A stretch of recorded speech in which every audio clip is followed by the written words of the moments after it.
स्वागत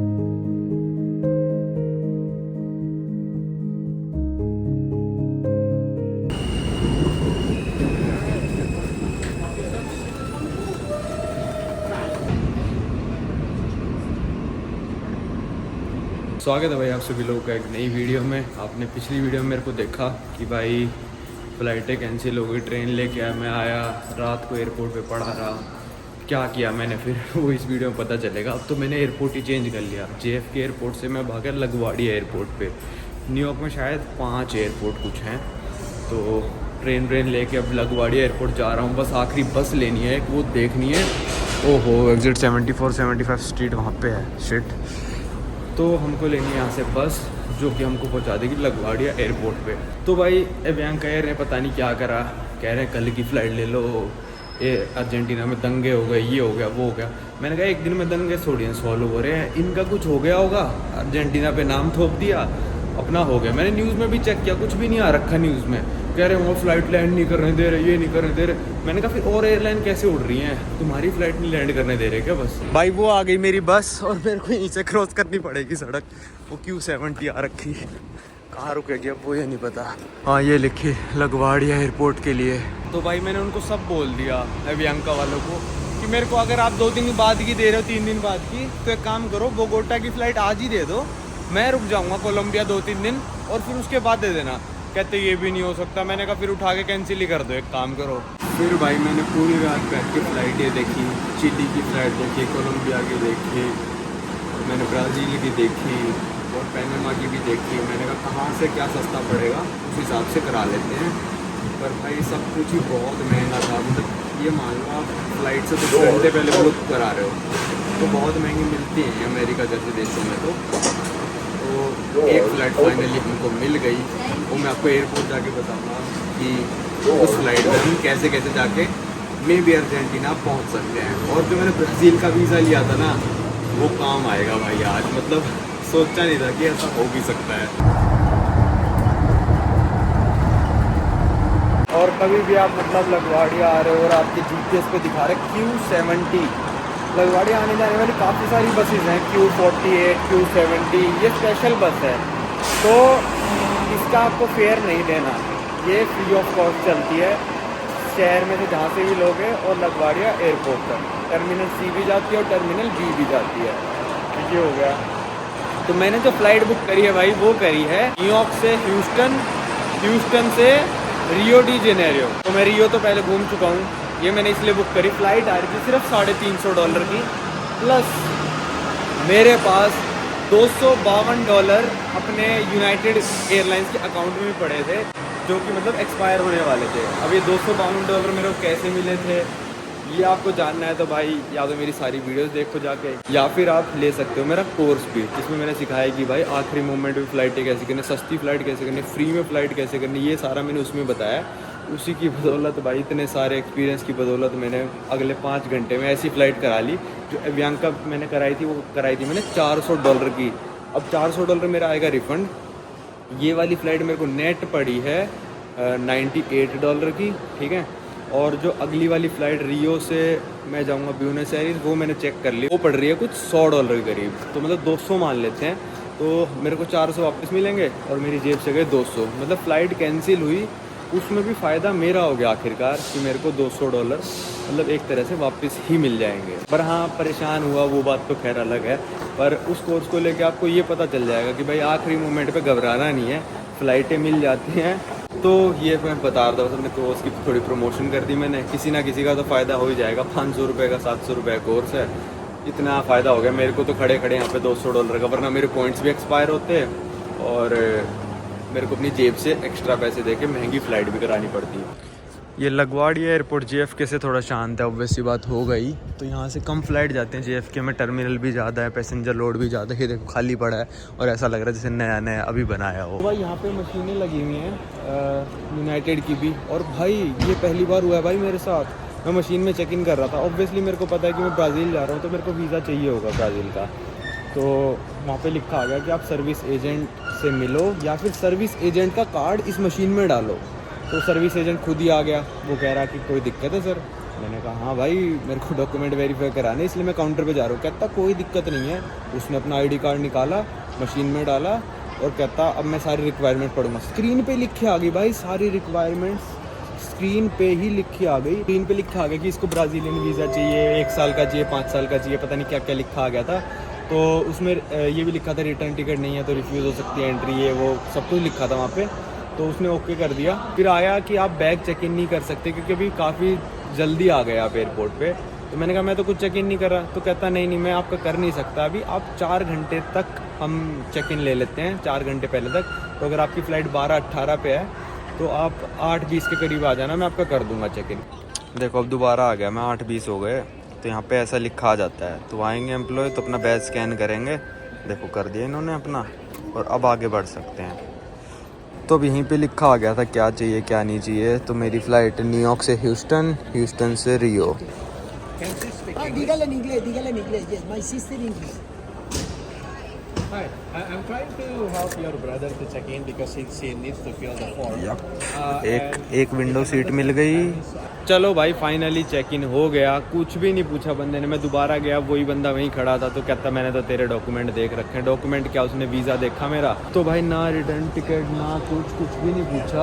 all gets यहाँ से जाना है। अब कराते हैं security check, hotel booking, insurance, return ticket. कुछ भी नहीं पूछा भाई मेरे से। अगर पूछेंगे तो मैं तुरंत करवा लूँगा क्योंकि यूनाइटेड एक एयरलाइंस है जिससे मैं फ़्लाई कर रहा हूँ ना। इस पे अगर आप मतलब 1 हफ्ते से ज़्यादा बाद की बुकिंग कराते हो और उसको 24 घंटे के अंदर कैंसिल कर दे तो फुल रिफंड मिल जाता है, चाहे आपने कोई सी भी बुकिंग कराई हो।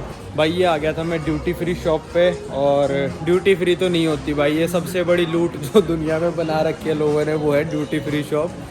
सेम कोई भी चीज़ उठा लो, शहर में जाओगे ना इससे सस्ती मिलेगी, कई तो ऐसी मिल जाएंगी आधा या 3 गुना कम पे भी। पर मेरे को यार ईयरफोन लेने थे, मैं बड़ा परेशान हो गया ना, मैं एडिटिंग कर पा रहा। ट्रेन में जाओ तो सब लोग मैं थोड़ा सा वॉल्यूम करते घूरने लग जाएंगे मेरे को। प्लेन में तो कर ही नहीं सकता भाई ऐसे, मतलब तेज़ वॉल्यूम में। वो जो नकली एयरपोर्ट्स खरीदे थे चाइना से, वो एयरपोर्ट लेके आके मैं उसका चार्जर नहीं लेके आया, जो नकली सी तार होती है। क्योंकि अब 15 में तो टाइप सी लगने लग गई, वो लाइटनिंग वाली लेके नहीं आया। तो एक ही ईयरफोन लिए हैं मैंने, $43 के पड़े हैं, 40 प्लस टैक्स। अब देखो टैक्स लग गया। ओ भाई ये क्या है। तो एयरपोर्ट्स ले लिए, इसकी बात अलग से करेंगे। ये क्या है पानी कैसे गिर रहा है ना, देखो यहाँ पे ऐसे अभी गिरेगा। तो यहाँ पे खाने वाने का कुछ खाते हैं और सही है। अब थोड़ा मेरा मन सा लगने लग गया। ओ यार क्या मस्त बना रखा है, देखो ये बात। अभी ले आया भाई वेंडीज से मैं खाना, एक बर्गर है, इसके अंदर पोटैटो फ्राइज़ हैं। और संटी भाई ने बता दिया था इनके पास ये वाली गोश्त पेपर वाली सॉस मिल जाती है जो काफ़ी स्पाइसी होती है। तो ये पड़ा $8.5 का। तो एक बार ईयरफोन भी दिखा देता हूँ आपको, चलो खाने के बाद दिखाऊंगा। भाई ये वाली ईयरफोन ले लिया मैंने, ये USB इस वाले से चार्ज होते हैं। और ये देखो पावर बैंक की तरह ना इनमें वो लगा हुआ है, मतलब इसी में तार है इसकी, तो भूल भी नहीं सकते कभी। पर ये पुराने वाले से चार्ज होते हैं तो होने लग रहे एयरपोर्ट्स की तरह। ये $43 के थे, ठीक है कोई नहीं, अपना काम हो जाएगा ट्रिप पे। यार वीडियो से ही पैसे कमाता हूँ मैं, अगर वीडियो ही नहीं डाल पाऊँगा तो क्या होगा, इसलिए ले लिया। जब तक चलेंगे यार, ये चीज़ें तो ऐसी रहती हैं कि लेनी पड़ती हैं बार बार, क्या ही कर सकते हैं। भाई ये सेम ईयरफोन्स का मैंने रेट चेक कर लिया है Amazon.com पे, $23 प्लस टैक्स, मतलब 2 और मान लो $25 के, जो मैंने यहाँ 43 के लिए हैं। तो भाई एयरपोर्ट तो महंगा होता ही है और सारा स्कैम है एक तरह से, ड्यूटी फ्री वगैरह कुछ नहीं होता। कभी भी एयरपोर्ट से कुछ नहीं लेना चाहिए। मैंने मजबूरी में लिए हैं, मेरे को पता था इनकी रियल वैल्यू मतलब ये $25-30 के करीब में अमेरिका में अच्छे वाले मिल जाते हैं। पर चलो कोई बात नहीं, मेरे को दुख नहीं है, अभी काम हो जाएगा अपना।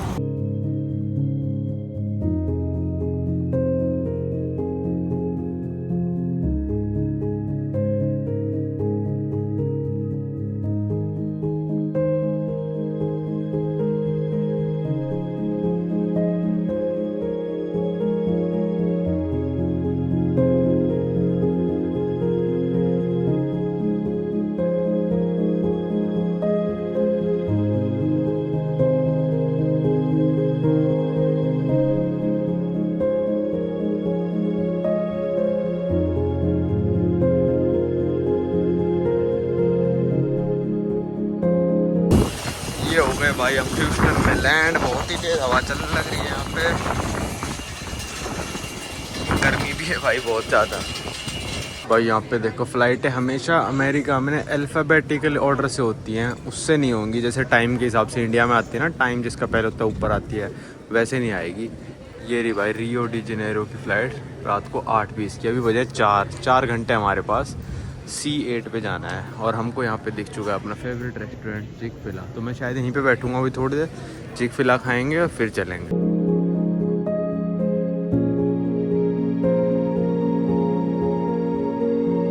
चलो भाई फाइनली 5 घंटे और वेट करने के बाद ह्यूस्टन एयरपोर्ट पे रियो डी जेनेरो की फ़्लाइट की बोर्डिंग हो चुकी शुरू। भाई 10 घंटे की फ़्लाइट होगी भाई, मरने वाला हूँ बस मैं तो। ये मान लो मेरे को संटी भाई के घर से निकले हुए ना लगभग 30 से 32 घंटे ऑलरेडी हो चुके हैं।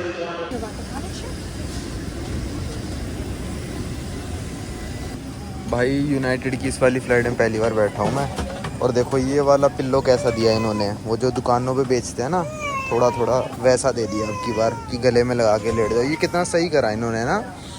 और एक कंबल दिया है, सैनिटाइजिंग वाइप दिए हैं, और इस वाले में टीवी भी है 46F। अपनी विंडो सीट तो नहीं मिल पाई, चलो कोई नहीं, वैसे भी रात को ही उड़ेगी फ़्लाइट सारे टाइम, रात हो ही चुकी है तो ठीक है। अपना मेरे हिसाब से मैं नेट भी ख़रीद ही लूँगा इस फ्लाइट में, $10-12 का आएगा, माइल्स पड़े हैं मेरे बहुत सारे इनके, उससे ख़रीद लेंगे। ये देखो भाई, हाँ हालांकि दुकानों जैसा नहीं बनेगा ये, मेरे को भी पता है भाई, वो तो थोड़े मतलब ज़्यादा अच्छे होते हैं, पर जो वैसे देते हैं नॉर्मली उनसे तो ज़्यादा ही अच्छा है ये। अच्छा अब सीधा एंटरटेन, और यार स्क्रीन वैसे चलने में बहुत स्मूथ है, मेरे को लग रहा था पुरानी है पर नहीं, चलने में काफ़ी स्मूथ है अपनी स्क्रीन। हो गए भाई ब्राज़ील में लैंड। तो भाई यहाँ पे लैंड हो गए रियो में, और पिछले बार में हुआ था 2021 में साओ पाउलो में लैंड। तो देखते हैं यहाँ का इमिग्रेशन कैसा रहता है। वैसे पिछली बार भी कुछ नहीं पूछा था मेरे से साओ पाउलो में भी, यहाँ मेरे हिसाब से कुछ नहीं पूछेंगे। और मेरे को रियो से भी डायरेक्ट ब्यूनस आयर्स की फ़्लाइट मिल रही थी, पर मेरे एक फ्रेंड है, आपको पता होगा साउथ इंडिया से, नान अन्वेषण करके, तो वो ब्राज़ील ही आ रहे हैं, आज की फ़्लाइट में ही आ रहे हैं, पर उनकी एमिरेट्स है और साओ पाउलो में लैंड हो रही है।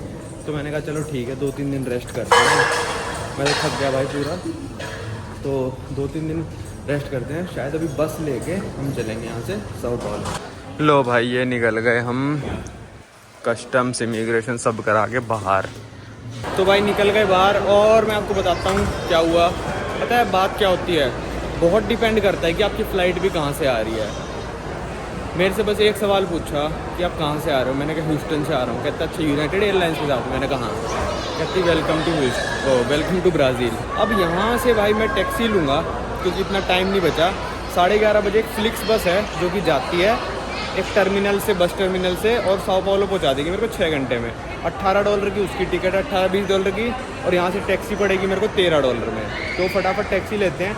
बस का झंझट मत करना भाई ब्राज़ील में जब आओ, क्योंकि एयरपोर्ट काफ़ी दूर है, 15-17 किलोमीटर है, काफ़ी तो नहीं है, पर हाँ ठीक है। 2-3 लोग आ रहे हो तो अपनी टैक्सी कर लेना, $13 की आने लग रही है ऊबर। तो मैं अभी ऊबर बुक करूँगा यहाँ से, और फिर चलेंगे अपना बस स्टेशन पे, वहाँ से करेंगे। बस पहुँचने के बाद मैं बुक करूँगा, क्या पता भाई जाम वाम में फंस जाऊँ, निकल ही जाए बस, तो इसलिए मैं पहले बुक नहीं कर रहा, वहाँ पे पहुँचने के बाद करूँगा। भाई यहाँ पे टैक्सी वाले वही हैं कि मतलब सारे के सारे हरामी, सारे देशों की तरह बिल्कुल, ठीक है। तो यहाँ पे मैं आया, मैंने कहा कि भाई मैं अपनी क्या कहते हैं ऊबर बुक करने लग रहा हूँ। तो कहती ऊबर क्यों? मैंने कहा भाई तुम तो मेरे को लूट खाओगे यहाँ पे, तुम तो $50 ले लोगे जो यहाँ 50 रील लगने लग रहे हैं मेरे।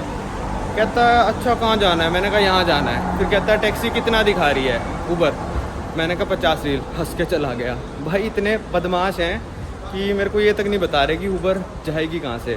भाई बिल्कुल एंड वाले से एग्ज़िट करना है आपको, और लेफ़्ट मुड़ जाना है, और फिर बाहर आ जाना है, और फिर यहाँ पे आपको आके दिखेगा। बाहर आने के बाद ये रहा ऊबर का किस सेक्टर में, मतलब ये पिकअप में भी आ रहा है, purple sector, green sector, orange sector, पता नहीं क्या है ये, कौन से सेक्टर काट रखे हैं यहाँ पे इन्होंने ये। पर हम इसमें से कोई भी चूज़ कर लो, आ जाएगी वहाँ पे टैक्सी। और गर्मी होने लग रही है भाई, बहुत ख़तरनाक गर्मी। जैसे अपना नॉर्दर्न हेमिस्फीयर में इस टाइम सर्दियाँ चलती हैं, वैसे सदर्न हेमिस्फीयर में अब पूरी गर्मी है। अर्जेंटीना, ब्राज़ील, चिले, पेरू, कोलंबिया, ये सब गर्म हो रखे हैं अभी बिल्कुल। और मैं अपने सारे लगभग सर्दियों के कपड़े थोड़े बहुत ऐसी स्वेट शर्ट, जैकेट भी संटी भाई के घर छोड़ आया मैं। सारा जितना भी गर्मियों का सामान था सारा छोड़ आया, क्योंकि जो मैं एंटार्क्टिका के क्रूज़ पे जाऊँगा ना, वहाँ पे मेरे को एक जैकेट भी फ्री देंगे। चलो बुक कर देते हैं इसमें से कोई सा भी सेक्टर चुन के। लो भाई बैठ गया मैं ऊबर में। बंदा तो ऐसे हंस के गया था जैसे मिलेगी नहीं, कोई तू चपड़ नहीं करी। यहाँ बंदे ने तुरंत आया लेके चल दिया, क्योंकि मेरे को पता है ना भाई, मैं पहले तो घूम के जा चुका हूँ, यहाँ पे कोई दिक्कत नहीं है। ऊबर वाले आपसे ज़्यादा पैसे भी डिमांड नहीं करते, जो ऐप में आ रहा है वही। वैसे मैं वहाँ तक वॉक करके गया ना, थोड़ा बढ़ गया रेट 50 का 54 हो गया, मतलब 101 रुपये और बढ़ गया। चलो कोई नहीं, अभी चलते हैं, पहुँच जाए बस टाइम पे तो बस मिल जाएगी। भाई ये पहुंच गया मैं बस स्टेशन, और मैंने बस टैक्सी में बैठे बैठे बुक कर दी थी। अंदर चलते भाई, बहुत गर्मी हो रखी है यहाँ तो। ओ हो अब थोड़ा सही लगा। भाई ये बस स्टेशन है, अब पता नहीं बाहर कहाँ से क्या जाना है। पहले आ चुका मैं शायद इस वाला रे, ये राचा आर्ट में तब से ढूंढने लग रहा। अभी तो यही वाली आ रखी है। फ्लिक्स बस का आ गया। ओह इन्होंने सही कर रखा है फ्लिक्स बस। अब तो इंडिया में भी आ गई शायद, है ना। 99 रियाल में बुक हुई है, मतलब मेरी हुई है $22 में कुछ। भाई यहाँ पे एक दुकान भी थी, मैंने खाने पीने का ले लिया, कुछ 24 रियाल का है। कैश कार्ड ले लिया इन लोगों ने। और वहाँ पे भाई टॉयलेट्स भी हैं, पर वो चार्ज कर रहे हैं भाई 3 रियाल। मैं दे देता, पर मेरे पास है ही नहीं अभी कैश, तो अभी देखते हैं यहाँ से जाना है। और यहाँ तो एसी चल रहा है, बाहर तभी जाऊँगा जब बस लग जाएगी। भाई 50 घंटे से ज़्यादा होने वाले हैं, नहाया धोया नहीं हूँ। ठंडी भाई के घर से नहा धो के निकला था, यहाँ पे आया इतनी गर्मी, स्वेट शर्ट पहन रखी इतनी मोटी। फिर अभी वो लड़की बाहर ही आ गई, उसको लगा मेरे को समझ में नहीं आया, और नहीं आया था मेरे को समझ में क्या बोली वो। तो कहती प्लेटफॉर्म 73 पे जाना है आपको। मैंने कहा अच्छा, ये तो प्लेटफॉर्म 10 पे खड़ा था मैं। तो कहती यहाँ नहीं है, वैसे घूम के जाना है, खुद ही आ गई थी बाहर। तो मैंने कहा ठीक है। ब्राज़ीलियन लोग मेरे को पिछली बार भी काफ़ी अच्छे लगे थे, वो उस तरफ कहीं घूम के जाना है। ठीक है, लो भाई आ गई अपनी फ्लिक्स बस। अलग सी चमक सी जाती है ये, यार देखने की आदत हो रखी है ना हमको इसकी। भाई गर्मी में तो हालत ख़राब हो जाएगी यहाँ पे। यहाँ पे तो भाई ये जीन्स भी इतनी गर्म लगने लग रही है ना, मेरे को ऐसा लग रहा है कि धुआं निकल जाएगा इस जीन्स में से। और 30 डिग्री टेम्परेचर है, तो यहाँ पे निक्कर्स में लेके आए, निक्कर पहनेंगे और हाफ बाजू की टी शर्टें कोई पहननी पड़ेगी। ब्यूनस एयर्स थोड़ा सा इससे ज़्यादा ठंडा है। ब्राज़ील खैर घूमने नहीं आया मैं, आप लोगों को पता ही है, मैं पहले घूम चुका हूँ। ब्राज़ील की सीरीज़ मेरी सबसे ज़्यादा वाहियात सीरीज़ गई थी, मतलब लोगों ने देखी नहीं। मैंने बनाने की कोशिश तो काफ़ी अच्छी करी थी। 40 दिन था ब्राज़ील में, अगर नहीं देखी तो जाके देख सकते हो। अभी चलते हैं अपनी फ्लिक्स बस में। यहाँ करा दिए भाई बैग जमा, बैगों पे पर्ची भी लगा देते हैं ताकि कोई किसी का लेके ना भाग जाए। मेरे को भी दे दी एक पर्ची। अब चलते हैं अंदर भाई। आ गए भाई बस के अंदर, मेरी ऊपर है सीट। 7 8 9 10 भाई यहाँ हो गई है बस ख़राब। 12 बजने वाले हैं, नहीं चली अभी तक, ख़राब हो चुकी भाई। पता नहीं अब ड्राइवर कर रहा है किसी मैकेनिक वगैरह को फ़ोन। भाई जब किस्मत ख़राब होती है ऐसे ही चलता है मामला, देख लो भाई। 1 घंटा हो चुका, अब आए हैं कोई ठीक करने। ठीक तो क्या ही करने, ये साइड में इनकी कंपनी की बस है, शायद इससे बैटरी लो हो गई। बस वाले से बैटरी भिड़ाएंगे जैसे इंडिया में करते हैं। भाई मेरी तो हालत ख़राब हो गई यार। मैंने सोचा था एसी में बैठूँगा, चेंज नहीं करे मैंने कपड़े। मैंने कहा हॉस्टल जाके नहा लेंगे। यहाँ तो इतने पसीने आ रहे हैं भाई।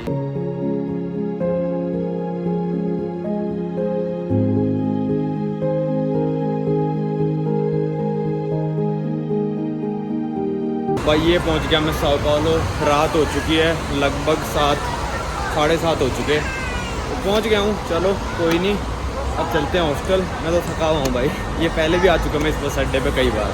भाई ये देखो, ये है वही एरिया जहाँ से हमने भाई बड़ी शिद्दतों के साथ गाड़ी रेंट करी थी, जो 40 दिन चलाई थी मैंने ब्राज़ील में। 40 नहीं, शायद 33 दिन चलाई थी गाड़ी, और 7 दिन में वैसे रुका था रियो सन पाउलो वगैरह में। अब चलते हैं यहाँ से। एग्जिट मेट्रो भी है, पर आज हम टैक्सी लेंगे भाई। ये मान लो मेरे को संटी भाई के घर से निकले हुए पता नहीं कितने 53 54 कितने घंटे हो चुके हैं भाई। ये पहुँच गया हॉस्टल, सलीना हॉस्टल। और अच्छा ये रहे अपने अन्वेश। अन्ना ने बुलाया तो आना का। ये रे भाई, हाँ अकेला हूँ। ब्राजील पे आया वैसा डॉक्टर साहब ब्राजील का ही टी शर्ट पहन लिया। अरे सस्ता में मिल गया तो पॉकेट में खरीद दिया था। भाई ये हॉस्टल अन्ना ने बुक करा था, मैंने कह दिया जहाँ आपको रुकना है वहाँ रुक जाएंगे, क्योंकि मेरा तो फिक्स है नहीं। तो ये सेलिना हॉस्टल करके नाम है। 1 2 3 6 बेड हैं, दोनों को नीचे के मिल गए, खाली है। और यहाँ लॉकर भी देखो कितना बड़ा लॉकर है, इसके अंदर आप सामान वगैरह आराम से रख सकते हो। तो ठीक है।